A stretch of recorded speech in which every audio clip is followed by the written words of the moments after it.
American Free Press Issue 41 and 42, October 9 and 16, 2017. No justice. Obama judge, injured cop can sue Black Lives Matter radical organization protected as social movement, by John Friend. In the wake of a string of violent and all too often fatal attacks on police officers across the country last year, attacks that were instigated by radical activists, subversive leftist organizations, and an entirely dishonest mainstream mass media, two separate lawsuits were filed on behalf of American law enforcement officials charging Black Lives Matter, BLM, and its top leaders with inciting, encouraging, and justifying the violence leveled against police. In late September, however, a federal judge appointed by President Barack Obama shot down one of those suits, claiming that the group and its leaders cannot be sued because they are part of a social movement and are, ironically, engaging in free speech that is protected by the Constitution. As this newspaper recently reported, an unnamed East Baton Rouge Parish Sheriff's deputy sued BLM and its most prominent leaders, including DeRay McKesson, a national spokesman for the movement known for his incendiary and radical anti-American views, in the aftermath of an ambush on Louisiana police officers following the shooting death of Alton Sterling, a young black man. The lawsuit alleges that McKesson and other BLM leaders, along with the overall Black Lives Matter movement, caused or contributed to the violence carried out against Baton Rouge law enforcement officers. BLM and its leaders incited and even justified the violence, the lawsuit contends. Attorney Donna Grodner, who has thus far declined to comment to this reporter, filed a lawsuit on behalf of the sheriff's deputy. Grodner also filed a separate lawsuit on behalf of yet another police officer, charging BLM, funded by George Soros among others, as being at least partially responsible for the serious injuries inflicted upon the officer during protests following the death of Sterling. During the protests, the officer was struck in the head by a rock hurled by BLM activists, severely injuring his face, jaw, and teeth. In late September, U.S. District Judge Brian Jackson, who was appointed by Barack Obama in 2009, dismissed the unnamed officer's suit, declaring BLM to be a social movement rather than an organized entity capable of being sued. Although many entities have utilized the phrase Black Lives Matter in their titles or business designations, Black Lives Matter itself is not an entity of any sort, Jackson opined in his 24-page ruling dismissing the lawsuit. Jackson argued that McKesson and the other BLM leaders solely engaged in protected speech during the protests that turned violent. Plaintiff has pleaded facts that merely demonstrate that McKesson exercised his constitutional right to association and that he solely engaged in protected speech at the demonstration that took place in Baton Rouge on July 9, 2016. Jackson stated in his ruling, "I'm happy that this was dismissed and that the judge ruled that the movement can't be sued because the movement is not an entity," McKesson said in an interview with NPR following the judge's ruling. "It wasn't started by any one, two or three people." Billy Gibbons, McKesson's attorney, argued in court proceedings that because BLM is simply a social movement, there isn't a person who is responsible for it, or the leader or the founder of it. Ms. Grodner countered that BLM was an unincorporated association and should be held liable for her client's injuries sustained during the violent protests. "It's organized, they have meetings, they solicit money, they have national chapters," Ms. Grodner argued in court. "This shows a level of national organization." According to GuideStar, which specializes in reporting on nonprofit organizations, there are 35 different non-profit organizations associated with the Black Lives Matter brand comprising various state and national nonprofit entities. Additionally, 3 individuals, Patras Cullors, Opal Tometi, and Alicia Garza, are identified as founding members of the official Black Lives Matter organization, which has numerous chapters across the country. McKesson is also regularly identified by major media outlets as a national spokesman and leader of the organization. On its official website, BLM describes itself as a chapter-based national organization working for the validity of Black life that seeks to rebuild a Black liberation movement. The organization affirms the lives of all Blacks, including Black queer and trans folks, disabled folks, Black undocumented folks, folks with records, women, and all Black lives along the gender spectrum. Demonstrating its radical leftist agenda, it alleges that Black people are intentionally left powerless at the hands of the state and that Black lives are deprived of their basic human rights and dignity, when in reality Blacks are often elevated in American society and popular culture, while also receiving special privileges such as affirmative action and other state-sanctioned benefits. Ms. Grodner's other lawsuit, filed on behalf of East Baton Rouge Parish Sheriff's Deputy Nick Tullier, who was severely injured when he was shot 3 times in an attack by former Marine Gavin Long, is still pending in court and is being reviewed by Jackson as well. A personal message from the editor: censorship a hallmark of the 21st century. In this week's edition of American Free Press, we're covering several important stories that were either missed entirely by the mainstream media or, if they did get a mention, they didn't get anywhere near the attention they deserved. First, let's take a look at John Friend's front page article, titled No Justice. In his lengthy report that jumps from page 1 to page 22, John provides an update on the 2 lawsuits brought by sheriff's deputies in Baton Rouge against the organization Black Lives Matter, BLM, and several of the group's leaders. Significantly, John notes that late last month the judge threw out one of the cases, citing 2 specific reasons in his ruling. The first claim made by the judge was that BLM is technically not an organization but some nebulous social movement, and, since it doesn't really exist, he argued,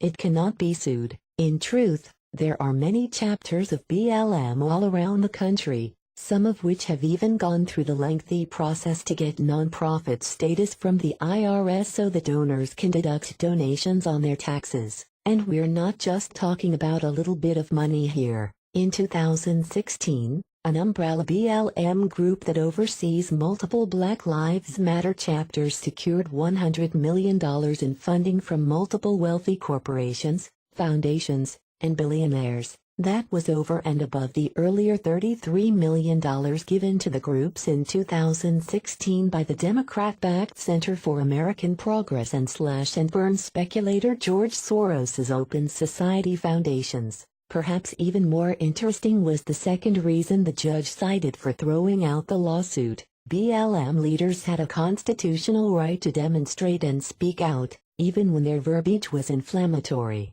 Of course, the irony here is that, had police in Louisiana been suing a pro-Confederate or white nationalist group, the judge would be hammering his gavel while shooting down any First Amendment defense. That was just one article by John Friend. In his second report in this issue, John revisits the important issue of free speech as it relates to the so-called fake news phenomenon going on in this country. In that report on page 14, John writes how left-wing organizations, which have in the past advocated shutting down conservative news outlets, are now beginning to see how censorship affects everyone in this country, including themselves. We can't help but chuckle a bit when we see left-wing organizations complaining about being censored. After all, we did warn them, but now, they, too, are reaping what they've sown as only so-called centrist and mainstream views are being authorized by the powers that be. The censorship of everyone outside the middle of the road has made it clear to all who are paying attention that the big media and the internet giants like Google and Facebook need to be broken up if free speech is to survive.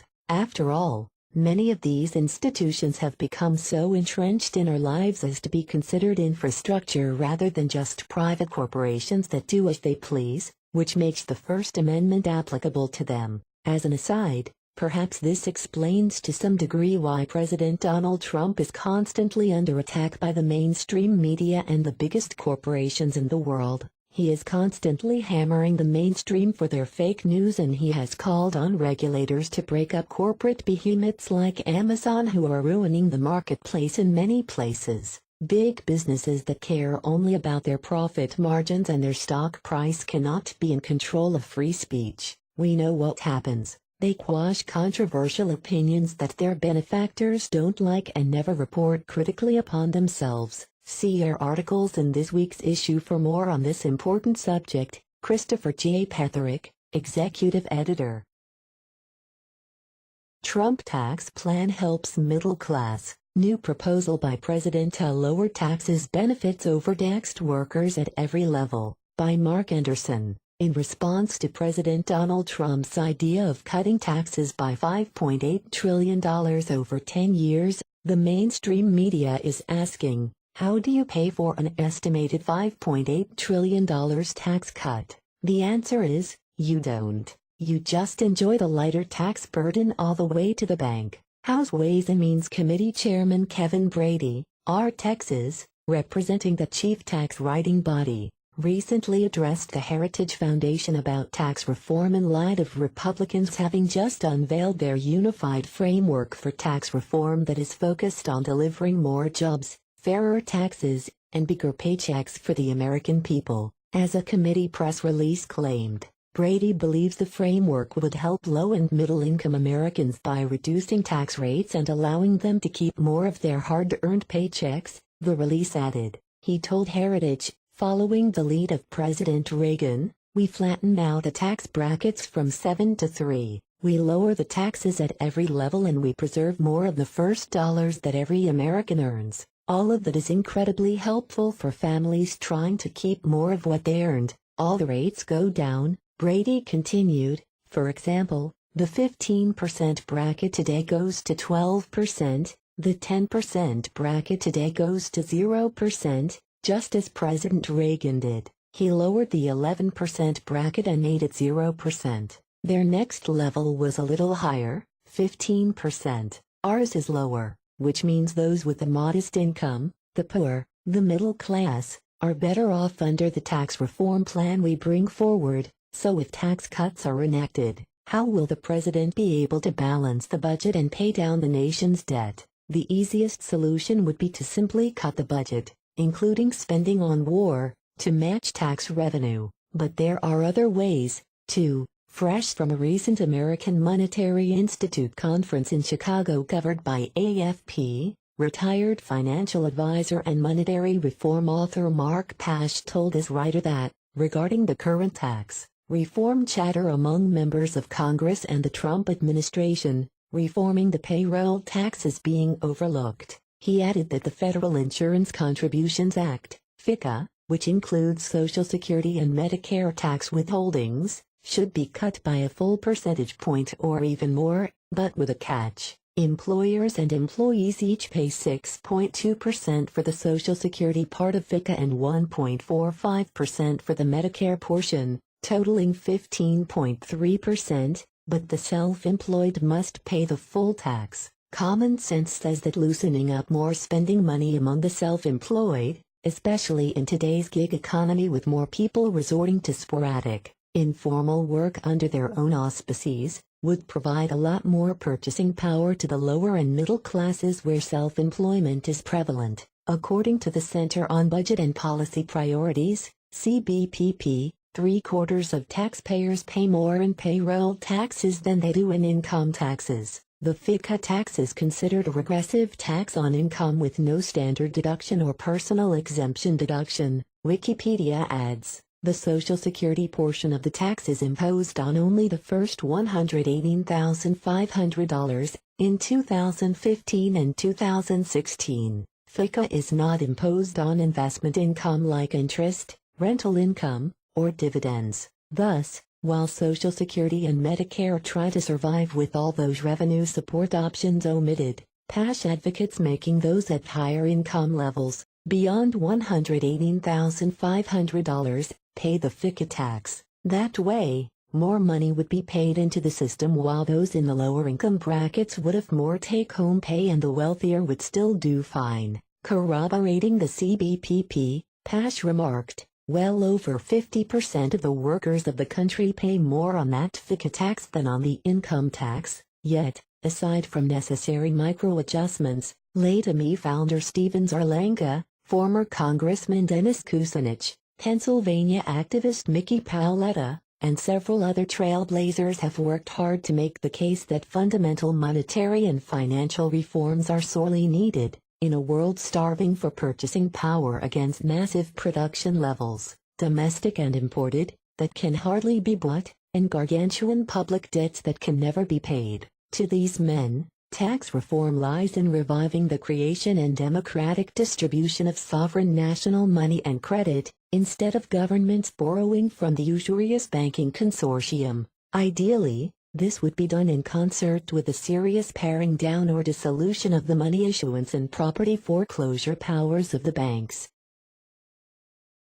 Mental health laws used to silence critic. Pennsylvania power brokers abuse legal system to lock up political opponent. By Dave Gahary. A law on the books in the Keystone State intended to apply to individuals with mental illness is now being used for a more sinister purpose: to involuntarily commit political opponents who pose a threat to the established power structure in the Commonwealth's capital. Andrew J. Ostrowski, a former Pennsylvania civil rights attorney, found himself in the sights of the powers that be in Harrisburg, and learned the hard way how the 1976 Mental Health Procedures Act, MHPA, is being used to chill criticism of the power prism. The MHPA establishes procedures for the treatment of mentally ill persons and sets forth the Commonwealth's policy and procedures regarding the provision of mental health services. Article III of the Act defines the requirements and limitations on involuntary emergency examination,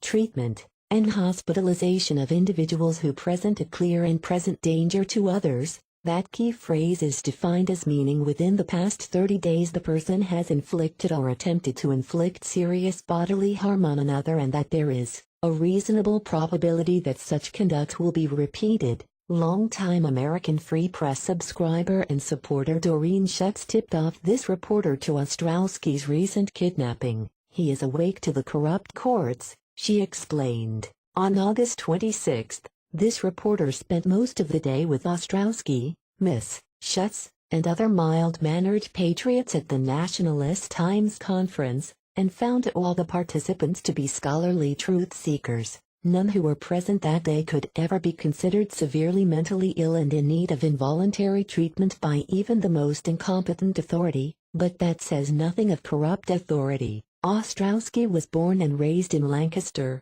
PA, attended Millersville University, and was in the first graduating class at Widener University in Harrisburg. I trained for several years in the formal legal law firm environment, he told AFP. He soon discovered, however, that his chosen profession as an officer of the court wasn't what he thought it might be. I had been a practicing lawyer until 2010 when I ran into disciplinary issues, he said, and, as I distanced myself from the formal practice and started to look at these things, I started to see that there really was no basis for the licensing of the practice of law. The licensing of the practice of law really is an impediment to everybody's access to justice, because your attorney is not free to advocate without risking his or her own property. On August 23, Ostrowski filed a motion, attacking what he saw as a corrupt system. I filed what is called a motion for declaratory relief, he explained,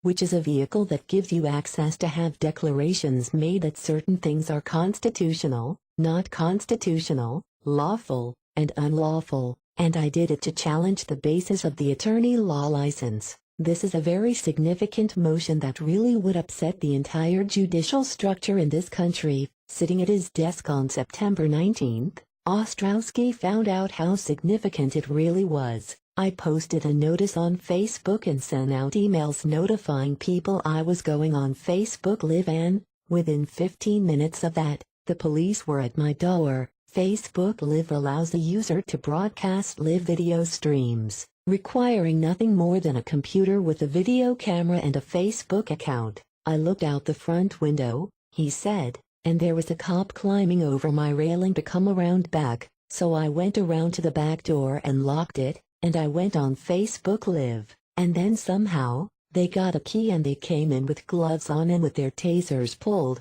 3 of them, a female and 2 males. The webcam captured the interaction between Ostrowski and the police, who entered his home without his permission. In the video, Ostrowski can be seen asking the officers to show him their warrant. Viewers see an officer telling him they have one but then forcing Ostrowski from his desk before the video ends. They did not have a proper warrant. They didn't have any paperwork, Ostrowski said. I had to kind of, as passively as I could, resist them dragging me into an ambulance and throwing me in without seeing some paperwork. The short trip from his house to the ambulance was not without injury. I had bruises and a cut on my wrist from the handcuffs, he said. AFP asked what happened next. I was taken into the local emergency room where they process you, he explained, and then they sent me to Brook Glen Behavioral Hospital, down in the Philadelphia suburbs. That was a horrific experience.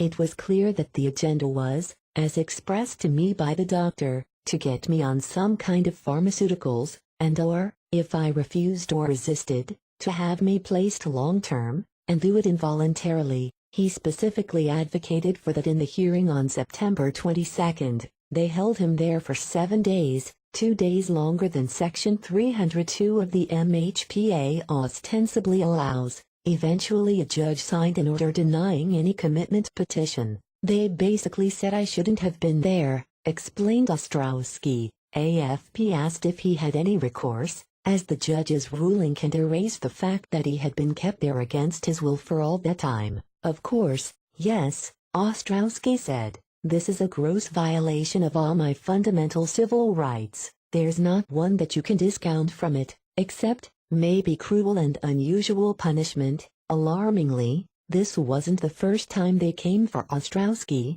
all directly related, he believes, to my advocacy efforts. This is the 3rd time this year, he explained. Ostrowski contends that the abuse of this mental health law to truncate people's due process rights is a clear problem. This is why American free press exists, he said. This is why the Nationalist Times exists. This is why you guys do what you do, because this stuff happens to real folks. Pivotal trial in Bundy case, set to begin mid-October, by Mark Anderson. As of October 10, the date jury selection is expected to begin for the high-profile Cliven Bundy trial in the U.S. District Court for the District of Nevada. The elder cattleman has just lost his bid to represent himself at trial. The denial of Bundy's request came after he informed the court that he does not recognize the federal government's assumed authority over land on which his family's cattle have grazed near Bunkerville in Clark County, Nev since the early 1900s. Bundy's unpaid grazing fees, according to the government's view of its jurisdiction over southern Nevada, were at the center of the now legendary April 12, 2014 standoff that saw Bundy, some of his sons, and scores of supporters from around the country unite to protest the Bureau of Land Management, BLM, sending armed agents to that tract of grazing land in an attempt to confiscate Bundy's cattle for repayment of his debt. This exercise of First and Second Amendment rights by members of the Bundy family and their supporters, some of whom carried guns during their protest in the open carry state, was not about targeting federal agents, as prosecutors allege. Rather, these protesters had their sights set on the heavy-handed federal land policies that have bottled up more than 80% of Nevada and about 2/3 of all land west of the Mississippi River that is under Washington's control. After questioning 71-year-old Bundy, U.S. Magistrate Judge Peggy Lehman ruled that he could not fire his attorney, Brett Whipple of Las Vegas, even though Whipple filed court documents in latter September saying he had been dismissed by Bundy. "I'm still on the case. We're set for trial," Whipple was quoted as saying by local media outlet azcentral.com after Lehn's decision. The court would not let him represent himself because he would not accept a court ruling that the land is owned by the federal government, however, noting he's bound by legal ethics and court rules to represent his client's wishes. Whipple evidently will appeal Lehn's ruling to Chief District Judge Gloria Navarro. Judge Navarro has presided over the Bundy proceedings so far, which started in early February and has resulted in just 2 convictions and 1 sentencing as of this writing. Critics point out that during earlier Bundy-related trials, Judge Navarro has forbidden anyone in the courtroom from carrying pocket copies of the U.S. Constitution within view of the jury. Among other acts of bias and arbitrary rulings, Bundy remains in federal custody even while some defendants have been freed as the government's case weakens and falters. But what's really at stake here is the basic property rights of all ranchers. Bundy and company have become emblematic of the countless land-based livelihoods in the American West that are constantly on trial due to capricious rules and regulations enforced by the BLM and other agencies. Bundy, two of his sons, Ammon and Ryan, plus Montanan Ryan Payne and internet radio host Pete Santilli of Cincinnati, Ohio are the defendants in this upcoming trial, which, according to court observer Roger Roots, will likely require 3 days for jury selection alone. The trial itself probably will begin on or around October 16. Also on trial in mid-October are two other defendants, Scott Drexler and Eric Parker, whose retrial ended this summer with acquittal on most charges. During the upcoming Bundy trial, Drexler and Parker will be retried on the remaining charges, which include assault on federal officers and firearms counts. These could bring stiff sentences, since the men are accused of taking up arms against federal agents, though the court has tried to silence testimony about the federal agents' behavior. They stand accused of deplorable property abuses and of engaging in threatening actions with their weapons against bystanders as well as against the Bundys and their supporters. Bundy and company successfully resisted the attempted cattle confiscation in the spring of 2014 with no shots fired. Supporters of the Bundys at the time held up a banner reading, "The West has now been won." Virginia bans electronic voting machines. Other states reevaluating easily hacked machines, considering paper ballots, by Mark Anderson. Thankfully, the days of those wait to easily hackable electronic voting machines may soon be coming to an end. For over a decade, AFP has been reporting on how easy it is to hack the computerized voting systems that have spread across the country. Now, 2 states are moving to ban them, citing charges of vote stealing, frequent malfunctions, and lack of a verifiable paper trail as the reasons for terminating their programs. In Virginia, election officials do not need to be convinced that electronic voting machines are upsetting the democratic process. On September 8, with media coverage largely limited to local and regional outlets, the Virginia Department of Elections called for the immediate decertification of electronic voting equipment in Virginia, and the State Board of Elections approved the request in an effort to increase the security and integrity of Virginia's voting systems ahead of the November 2017 election. State election official Andrea Gaines announced in a news release, Virginia's decision to decertify electronic voting machines is effective immediately and means that electronic voting machines may no longer be used for elections in Virginia. Ms. Gaines emphasized, the machines have been used in 22 localities across the Commonwealth.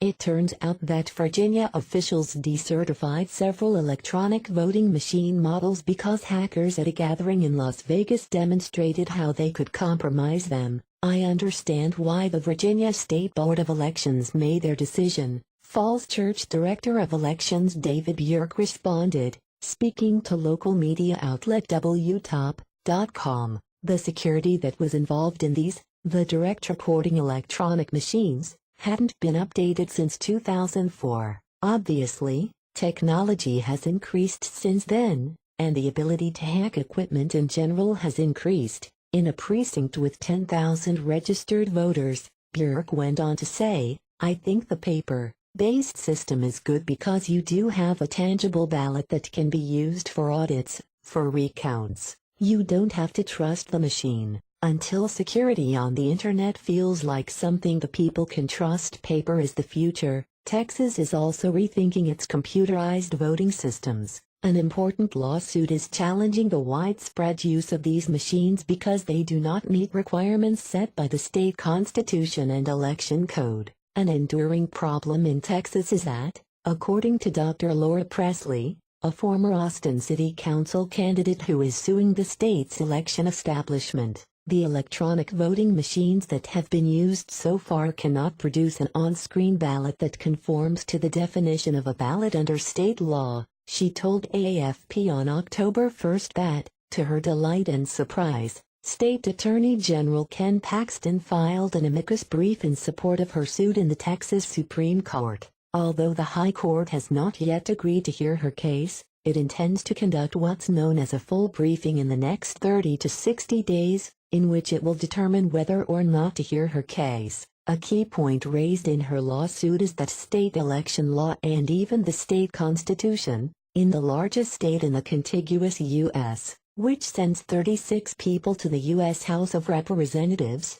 require that ballots must be numbered sequentially to qualify for use in Texas. But the voting machines here don't number, she said. Over the last 16 years, since Texas began using electronic voting machines, these machines have not met the constitutional and legal requirement of numbering. Another point raised in her suit is the inability of the electronic voting machines to produce a verifiable paper audit trail, she said. The problems associated with touchscreen electronic voting machines came to a sharp head recently in Hays County, Texas. In the November 2016 presidential election, a single digital vote recording card, or ballot box, containing votes cast by 1,800 people, was lost. It was gone for 2 months, Ms. Presley told AFP. They found it in February. 1,800 real pieces of paper would be harder to lose. In all, 15 states use electronic voting machines. Besides Virginia and Texas, states that are in the process of re-evaluating their electronic voting machines include Rhode Island, Georgia, and New Jersey. SPLC needs to add itself to hate map. America's #1 hate group finds itself sued again, at odds with Supreme Court, by the American Free Press staff. If the U.S. Supreme Court says you are not a hater or member of a hate group, but the Southern Poverty Law Center, SPLC, says you are, which opinion would you expect the mainstream to accept? Hint, Mark Potok, SPLC former spokesperson and senior fellow, who retired this year, said in 2007 the press will describe the SPLC as monitoring hate groups. I want to say plainly that our aim is to destroy these groups, to completely destroy them. If you answer the court, try again. The establishment unquestioningly accepts the SPLC's claims about groups and individuals. This may be changing, though. The SPLC's goal is to make money and promote an ultra-left political agenda. If you think raising children with a mother and father is best for the children, you are a hate monger, according to the group. If you think AIDS and homosexuality are linked, you are a hater. If you believe the world is run by a select group of international financiers who control governments, arms, currencies, and communications, the SPLC may have a file on you or an organization of like-minded individuals you belong to. The good news is, the SPLC's biased definition of hate has landed it in court again. One target of SPLC bullying is Mattis HE double toothpicks, and they're not going to take it anymore. Coral Ridge Ministries Media Incorporated, which does business as D. James Kennedy Ministries, DJKM, is suing 3 mainstream tormentors for defamation and libel. The group filed its civil suit in U.S. District Court in Montgomery, Alabama on August 22. It names the SPLC, Amazon, Amazon Smile Foundation, and GuideStar as defendants. DJKM is suing under the 1964 Civil Rights Act, which prohibits religious discrimination among other things. GuideStar provides detailed information on nonprofits to those who peruse its website. On June 15, GuideStar began reporting SPLC's hate group designation on 46 Christian groups including DJKM. Amazon Smile, which makes small donations from a percentage of purchases to the buyer's requested charity, pulled DJKM in July upon receiving GuideStar's report. The basis for SPLC's declaration that the ministry is a hate group is that the ministry espouses and supports biblical morals and principles concerning human sexuality, a lawsuit says. It was on these biblical principles that this nation was founded and built. When the Supreme Court approved same-sex marriage, it wrote, "Many who deem same-sex marriage to be wrong reach that conclusion based on decent and honorable religious or philosophical premises, and neither they nor their beliefs are disparaged here." Apparently, the SPLC disagrees, since its website clearly states that being what the SPLC calls anti-LGBT makes you a hater. Thus GuideStar and the SPLC conspired to publish written information in interstate commerce that subjects the ministry to disgrace, ridicule, odium, and contempt, by declaring the ministry a hate group, a lawsuit says. The SPLC's own definition of a hate group includes any group with beliefs or practices that attack or malign an entire class of people, mainly when the characteristics being maligned are undisputable, according to the SPLC. Ironically, much of what the SPLC does is an act of hate by its own definition, but it does not include itself among its list of hate groups. According to the SPLC, one does not need to imply or even engage in violence or other criminal activity in order to be a hate group. By the SPLC's warped view, the fact that James Hodgkinson, the attempted mass murderer, who critically wounded Rep. Steve Scala's, our law, and others at a baseball practice in June, was a devotee of the SPLC has nothing to do with his motivation. And never mind that Floyd Corkins II attempted to commit mass murder in the Washington, D.C. offices of the Family Research Council, FRC, another group designated as haters by the SPLC. Corkins said his motivation was based on the SPLC's designation of the FRC as a hate group and used the hate map that provides the addresses of those nonprofit organizations labeled as hate groups. By the SPLC's twisted logic, these two could not be haters and the SPLC would not be a hate group even though the group's rhetoric led two men to commit acts of violence against innocent Americans. Stranglehold on free speech by Internet giants tightens. Google, Facebook monopolies need to be broken up. By John Friend. Earlier this year, Google and Facebook, two of the wealthiest and most powerful corporations in modern society, announced they were launching initiatives to combat so-called fake news. Google installed a new algorithm as well as feedback tools in its search engine to allow users to flag content deemed false, misleading, bigoted, or hateful. Facebook implemented similar measures, and the results have been devastating for some outlets. Internet giant Google announced in April it would soon implement a new search engine algorithm, as part of the company's purported goals of combating fake news, blocking access to offensive material, and increasing authoritative content, said Google's Vice President for Engineering, Ben Gomez. A report from the news and commentary website Business Insider on the announcement pointed out the feedback tools would allow users to help the newly hatched algorithm learn to discern so-called truth from fiction and better block hateful information. Conspiracy-oriented websites, independent media platforms, alternative websites, bloggers, and many YouTube channels espousing political and social perspectives that span a left-right spectrum have been targeted. Countless YouTube channels and website platforms have been demonetized and even shut down, particularly following the August Unite the Right rally in Charlottesville.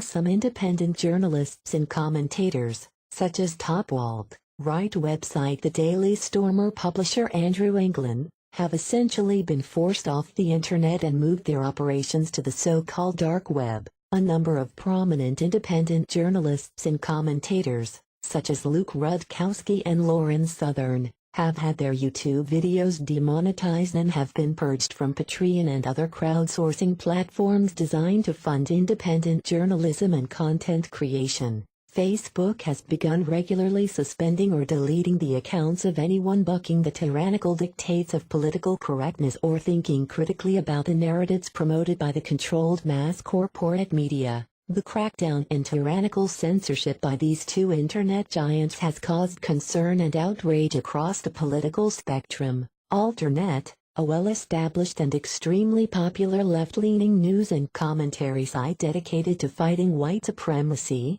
misogyny, racism, Donald Trump, and fake news according to Don Hazen, the site's executive editor, has experienced the significant effects of Google and Facebook's recent censorship efforts. Hazen makes a powerful case that the monopoly over information held by Google, which he calls the monopoly on steroids, and Facebook is having a devastating impact on independent media outlets like Alternet, which has seen a 40% drop in readership since June. Alternet reports it lost 2.4 million readers since June as compared to readership over the past 2.5 years. In addition, it expects to lose $100,000 in ad revenue. Hazen explains to readers, "This story impacts you too, in ways you may not fully be aware of. In fact, it affects our whole media system and the future of democracy." He perfectly summarizes the situation facing society today. So the reality we face is that two companies, Google and Facebook, which are not media companies, do not have editors or fact-checkers, and do no investigative reporting, are deciding what people should read, based on a failure to understand how media and journalism function. These actions don't affect only US-based internet users, of course. Across the pond, Britain's Press Gazette has kicked off their duopoly campaign to stop Google and Facebook from destroying journalism. It warns Google and Facebook's dominance over the £10 billion UK digital advertising market is squeezing news publishers out of business. The paper quotes famed British journalist Sir Harold Evans, longtime editor of the Sunday Times and one of the International Press Institute's World Press Freedom Heroes, who is backing the duopoly campaign. Facebook and Google are the hurricanes, Harvey and Irma of journalism and democracy. Whatever else they do, the electronic duopoly deprive millions of information and argument as surely as the series of superstorms deprive millions of light, power, home and hearth. No one can deny the devastating effect of Facebook and Google on the viability of news organizations to investigate complexity and resist suppression. Check out the news organizations starved to death, or watch what happens when an autocratic government shuts down independent news from newspapers and radio as Cambodia is doing. Facebook and Google are platforms, distributors, with none of the attendant standards of the best journalism. They bring vast carelessness to political news and social responsibility. They are not media companies, with reporters, fact-checkers, editors. They don't send reporters to Syria, don't investigate corruption. They have no institutional memory. In this control strategy apparently being implemented by the powers that be to manipulate and regulate the information to which we the people have access, the right-left paradigm is clearly of no importance. Both ends of the ideological spectrum and many in between have been hit in a move that affects people worldwide regardless of their political affiliations or philosophical leanings.